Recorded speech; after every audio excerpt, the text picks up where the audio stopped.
Yep, All they're right. on it. Yeah, good job. You're all over it there in Southeast Asia. Terrific. What's going to come after E? Now I've got, yeah, they're jumping ahead now. Yeah. Oh, they're jumping ahead. Okay, that'll be funny for me to read the chat later. Great. And finally, at the end, we have got, I'm Yep. sure they're there already, They are. well ahead of me. Terrific. Great job, everybody. And that brings us to the end of the formal presentation, but perhaps I haven't been able to see the chat. Oh, there's 99 plus things in chat. How great to be with such a participating group. Lovely. Do we have any questions, Donna?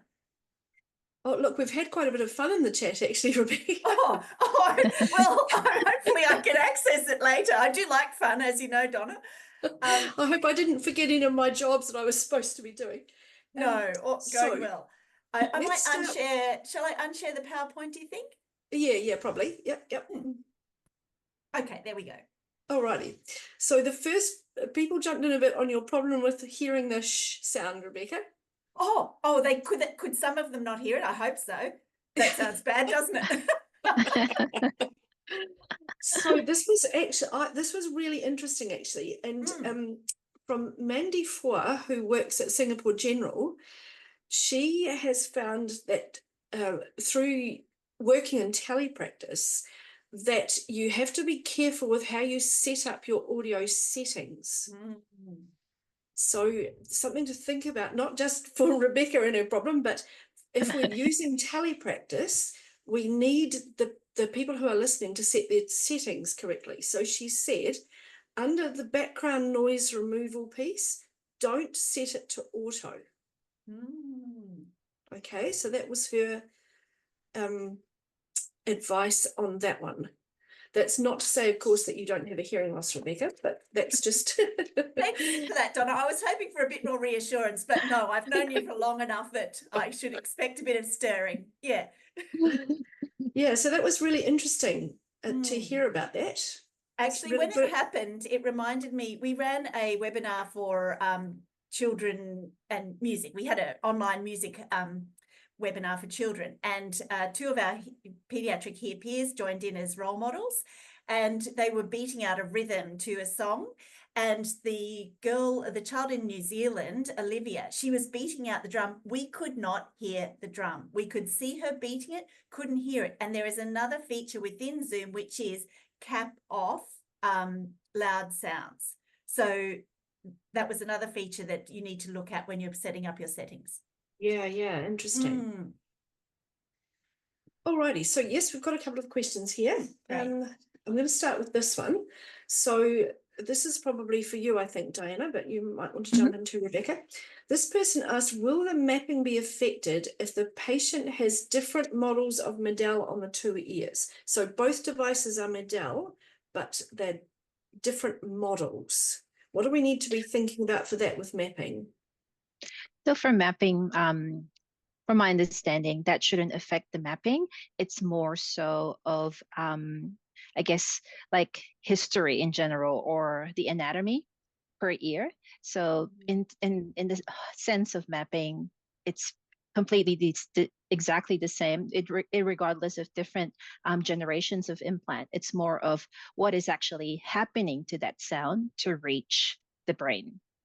Okay, so I think what you're saying is you would map the two devices individually, just in the way that you normally would. Nothing else is needed. Okay, thank you.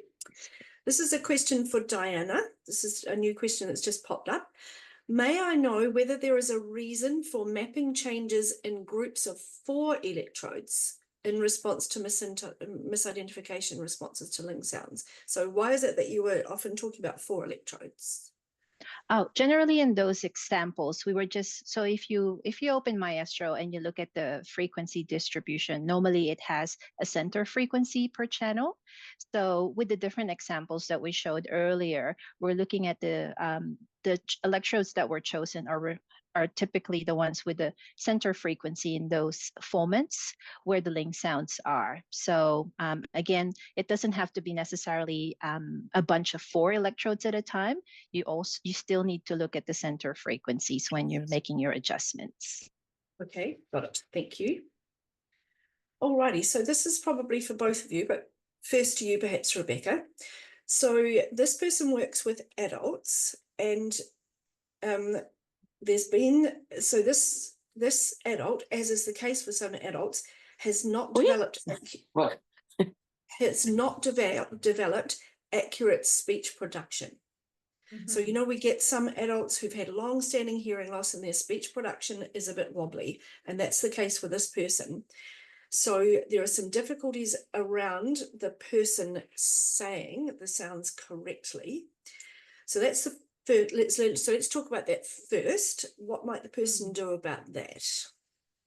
Well, if we think about why we're doing the Ling sound test, it's to check access to the sound. So I said gold standard, we want to get to an identification response as quickly as possible to ensure that we are getting the accurate programming information. So for adults who haven't got clear articulation, I'd be encouraging you to give them a different way to identify the sound. So just writing the graphemes down, probably you don't need the beautiful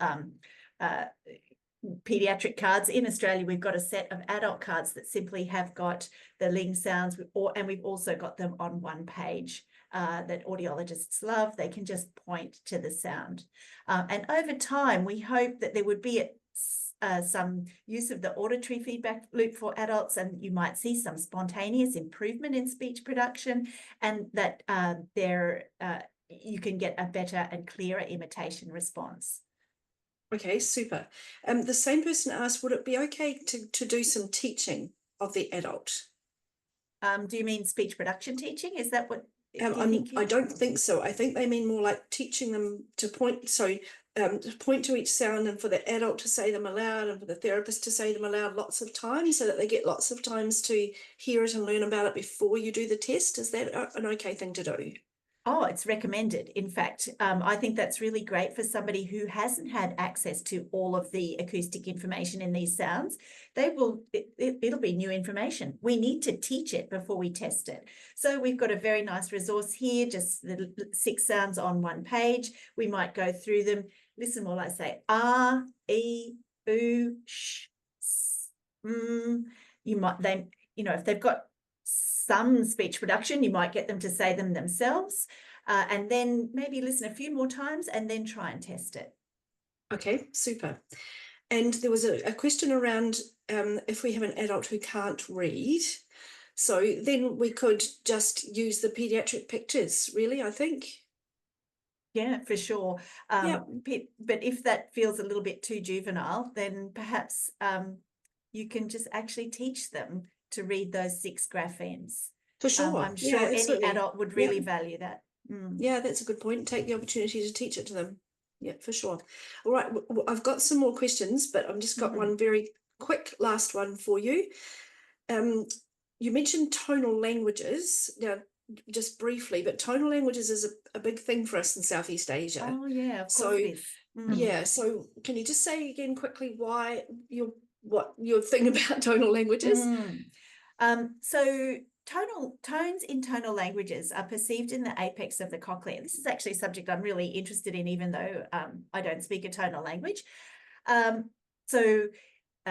languages depend on both pitch cues and timing cues.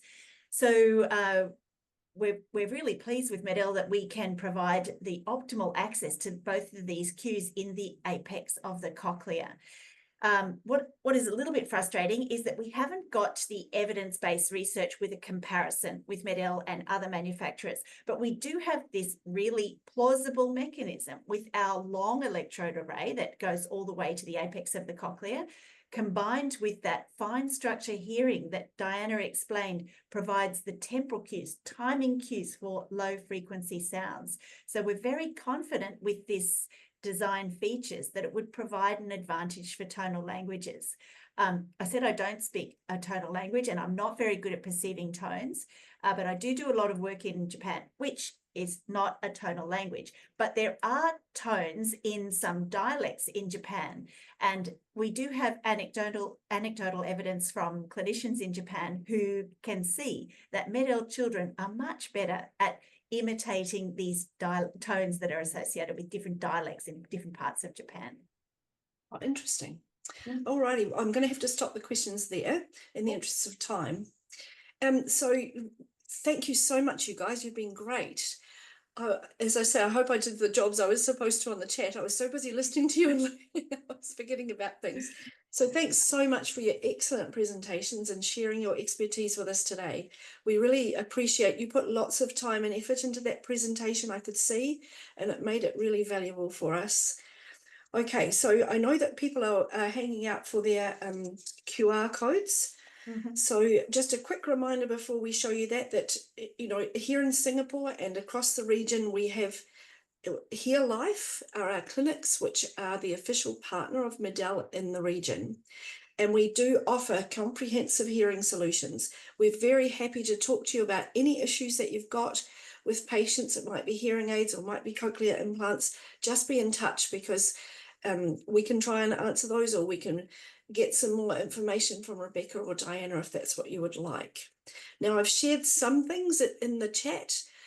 If you didn't get what you wanted, Rebecca, quite a few people are after that poster that you showed Oh yeah, us. sure. I haven't actually got that on my laptop, so you need to send that to me if you Okay, could. all right, good. I probably check. I can't get it up into the chat now Yeah, because no, that's it's right. in the deep dark part of Yeah. my laptop. Recesses of your laptop, and we don't want to go in there. So yeah, if people just email me, then we'll share that with you. Okay, so I'm going to hand over to Eros to finish this off. He's going to show us what we need to know about those CEU points. So thanks again, guys. Fabulous. Our pleasure. Thanks, Donna. Thanks, everyone, for having us.